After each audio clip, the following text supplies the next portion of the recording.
Paris Olympic போட்டியில் ஈட்டி எறிதலில் இந்திய வீரர் நீரஜ் சோப்ரா வெள்ளிப் பதக்கம் வென்றார்.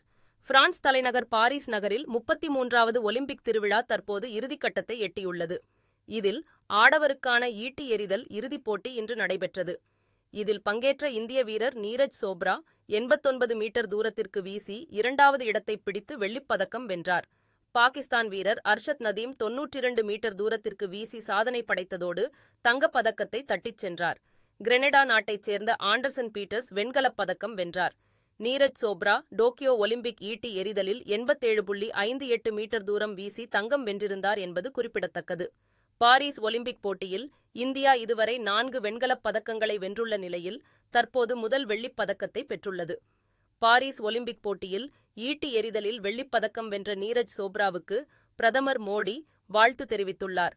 இதுகுறித்து அவர் வெளியிட்டுள்ள எக்ஸ் தள பதிவில், நீரஜ் சோப்ரா சிறந்த ஆளுமை என்றும் மீண்டும் மீண்டும் அவர் தனது திறமையை வெளிப்படுத்தி வருகிறார் எனவும் புகழாரம் சூட்டியுள்ளார்.